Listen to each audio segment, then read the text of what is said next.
that it may be a disguise for a major military incursion. We're going to tell you what we're talking about when we come back. Concerns of a Russian invasion in Ukraine. New video shows around 280 Russian trucks, look at this, rolling towards the Ukrainian border right now. Said to be carrying humanitarian and pro-Russian, humanitarian aid, I should say, to the pro-Russian rebels there. But Ukrainian officials say that they will stop those trucks when they get to the border, as speculation grows that the convoy could be a cover to carry out military operations to help pro-Russian fighters in distress. Retired United States Air Force Lieutenant General Tom McInerney is a Fox News contributor. General, welcome. Good to have you here tonight. Thanks for having me, Martha. What do you think is going on here? Well, I think those trucks are a Trojan horse for a potential invasion by the Russians into eastern Ukraine. I think it's a very dangerous situation. You know, there are 45,000 Russian troops on that border, Martha, and that composition is a very offensive force. It's got 160 tanks. It's got 1,360 armored personnel carriers. It's got 197 tactical fighters, 137 attack helicopters. That is a very offensive force, and President Putin is sitting with 80% job approval, and so he's got a lot of control of what's going on. And I'm sure that it is not lost on him that all of our attention right now is in Iraq. Exactly. We've got Iraq. We've got Gaza.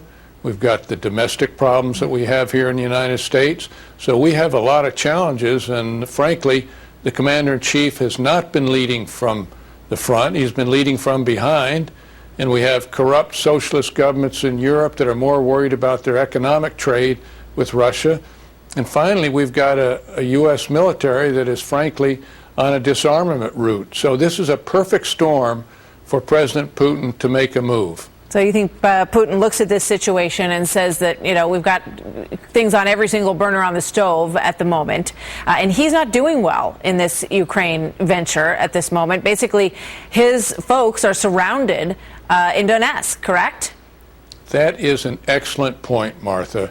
That is the crux of the whole issue. He is losing, and he cannot afford, in his mind, he thinks, to lose Donetsk.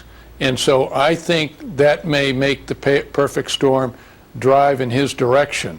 And we're going to know in a few days here, because it's a very critical time, along with all the other critical times that we have down in Iraq and in Gaza.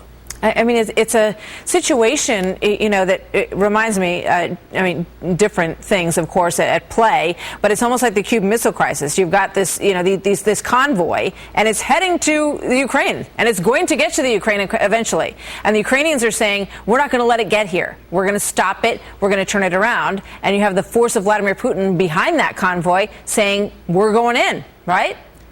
Yep. And guess where Vladimir Putin was today? He was in the Crimea. Yes. A very successful venture for him, built his confidence up, built his reputation up in Russia. And so I think you're hitting it spot on, Martha.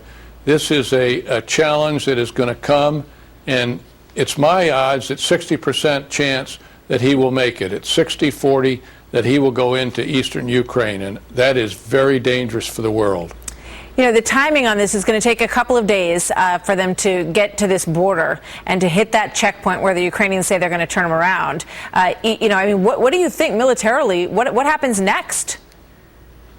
Well, that's the $64 question. I think he's going to create an incident because of the 280 trucks that are going there. They'll create an incident that will be a red flag incident that will unleash his offensive forces and say he cannot afford to do that. I've got to get this humanitarian aid to those separatist Russians there that are being attacked and killed, and I cannot afford it. And he will get support, unfortunately, by a large percentage of the Russian people. Again, a perfect storm for him to make an entree into the eastern Ukraine.